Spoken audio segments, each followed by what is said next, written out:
Okay, here we are, and this is the last month of the blooming season.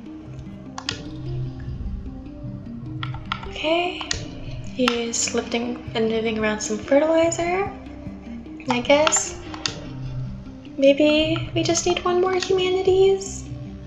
Congruence teaches you about how the history of computing and artificial intelligence. It's hard to believe that people didn't have computers for thousands of years. How did they look anything up? How did they watch videos? You can't imagine life on the colony without congruence.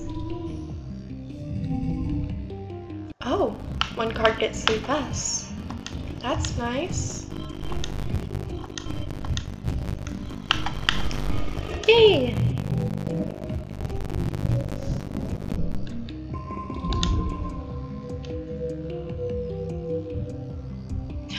Yes, we finally got our persuasion up to level 1. +1 to social cards. Okay.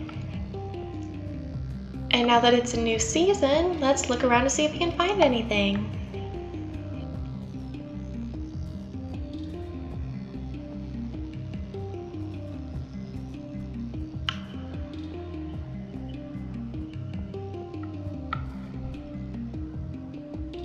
Nope, nothing here.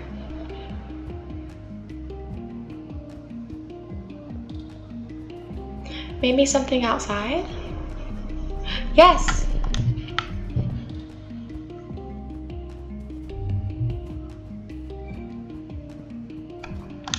Cal is doing some hardcore inverted yoga poses. Balance on his hands with his legs folded up and his knees tucked to the top of his elbows.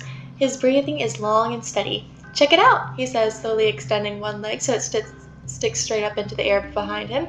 This one's called crow pose, but I think it's more like a float cow. Get it? Because it's kind of like I'm floating? Float cow? Float crow? Oh. That seems fun. And now that I finally have my persuasion up to 1, I'll go back to tutoring the kids.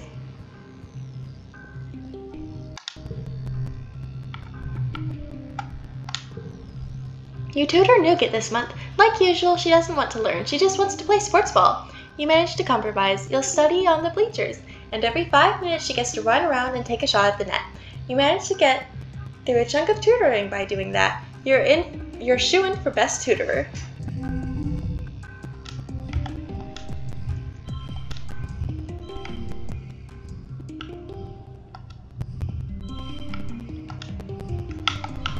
And 42. 3 stars!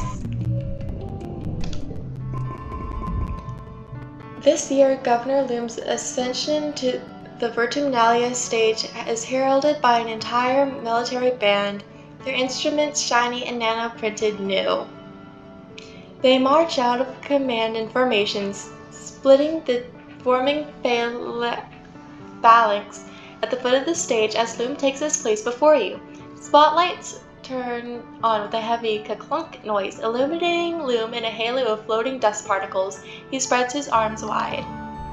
Hello, Vertumna, his voice booms over the speakers. Are we winning or what?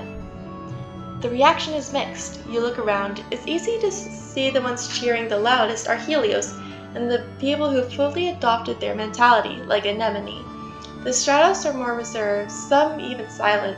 Security Chief Rhett is one of them, his usual stony expression hiding his true feelings. Regardless, there's enough cheering that Loom has to wait for it to die down before he continues. We're killing it out there, people! He exclaims. Every day we claw a little more territory from those savage aliens of this planet.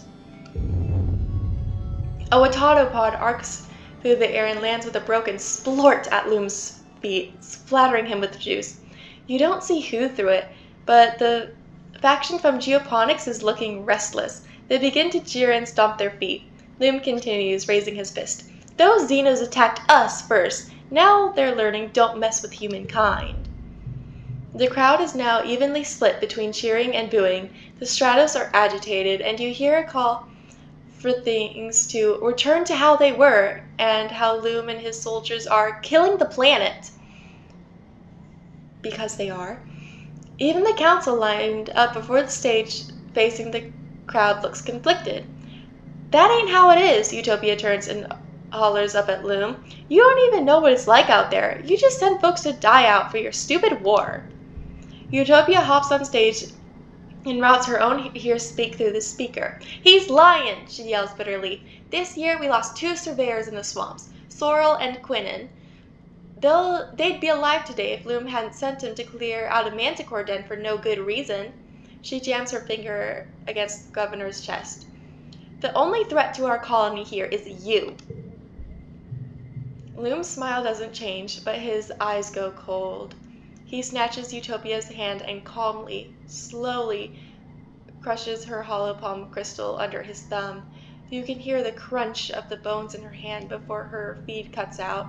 Utopia yelps as her knees buckle with the pain. Her bravado gone, she holds her broken hand to her chest and is too shocked to resist when Loom shoves her off stage.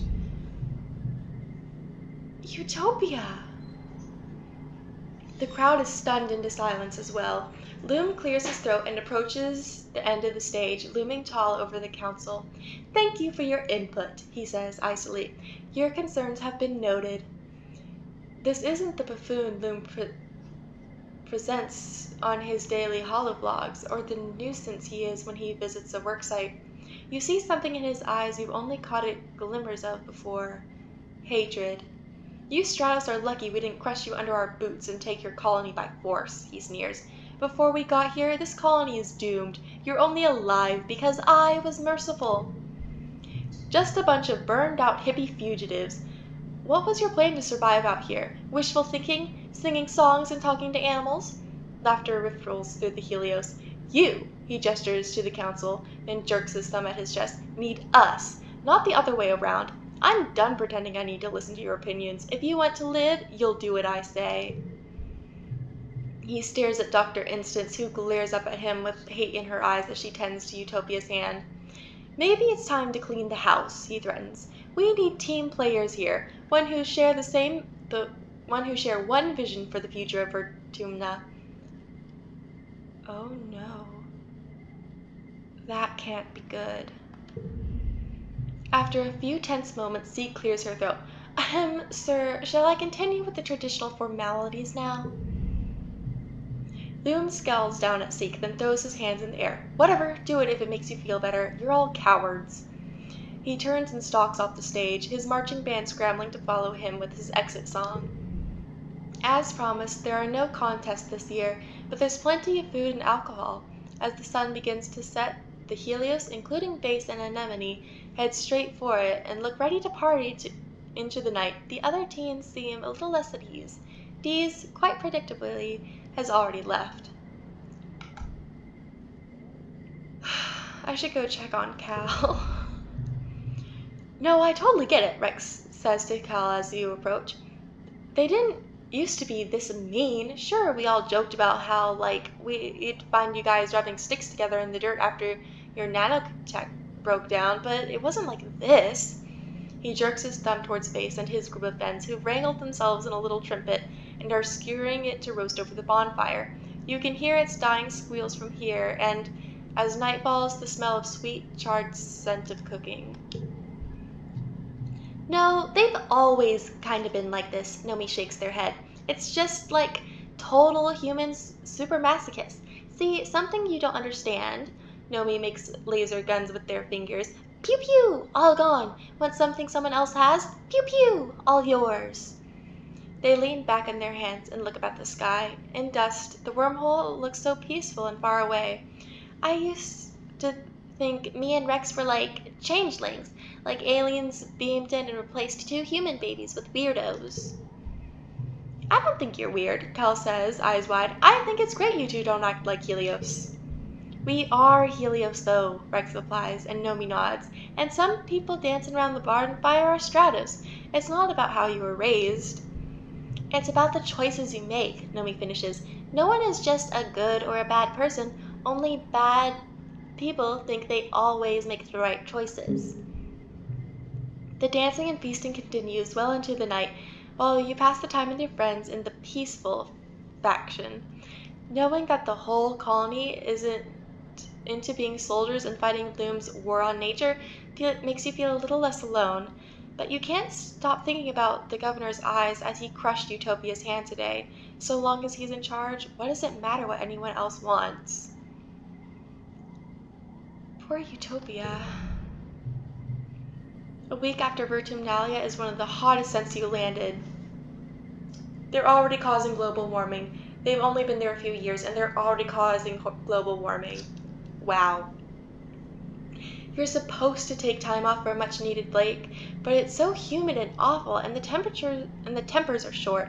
Shortly after the festival, you start seeing graffiti cropping up everywhere. It seems that a lively, if not particularly civil, conversation between the two factions is being held on the flat surfaces of the colony.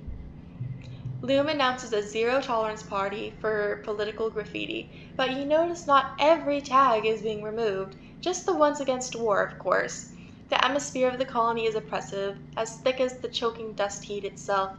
Everywhere you try to relax, people just want to talk about the war. To make matters worse, the sweltering nights are making your nightmares intense again. You return to work feeling more stressed than before. Governor Utica, she wouldn't have liked this. And neither would her dad. But now it's mid-dust. I'm gonna go check on the others. Make sure they're all okay. Nomi is painting their nails, every nail a different bright color. They hold them up to you proudly. Once upon let me borrow some of her nail polish, they say. She's so glamorous. And she said that if I liked any of the colors, I could just have them, because she has so many. Oh, that was nice of her.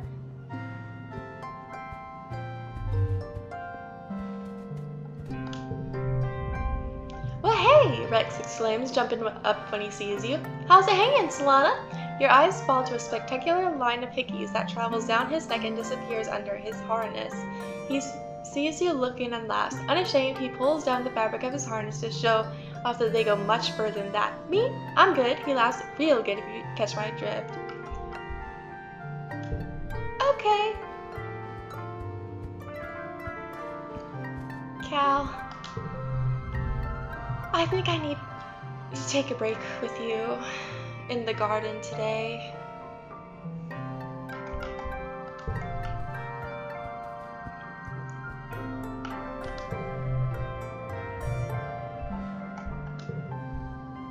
The garden is a peaceful place where you don't have to think about how the colony is always simmering about being at war against the creatures of Vertumna.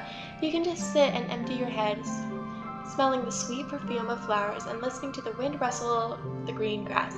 It's one place to find peace, even when it feels like everyone else is losing their minds.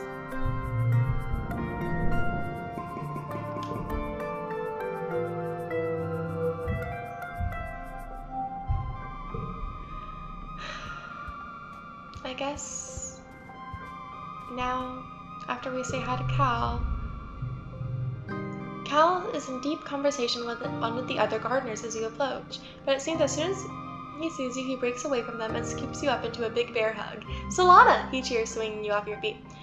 How do you know I was thinking about you? He sets you down and gives you a kiss and a little nose boop. Well, I just wanted to say hi before I go on to tutor the kids some more.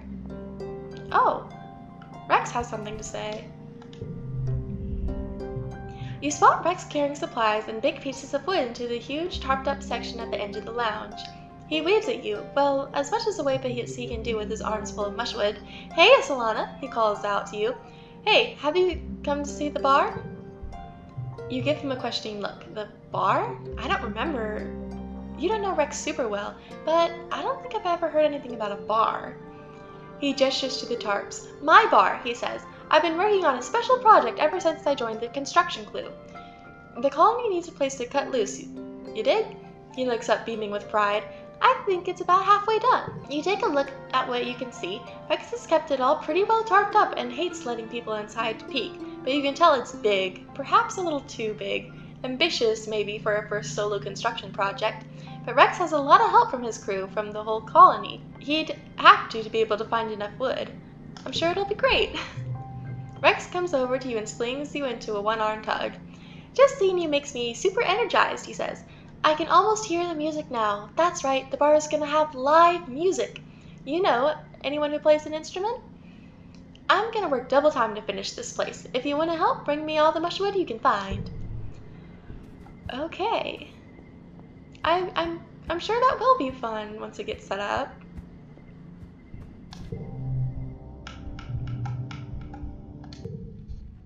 You tutor Anemone's 4 younger siblings, Cumulus, Sirius, Stratus, and the young Nimbus. The triplets are absolutely uncontrollable, but Nimbus actually seems to be trying.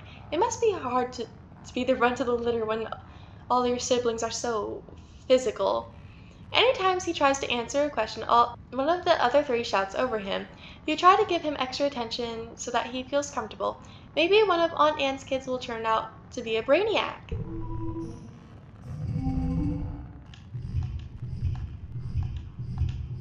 And 34.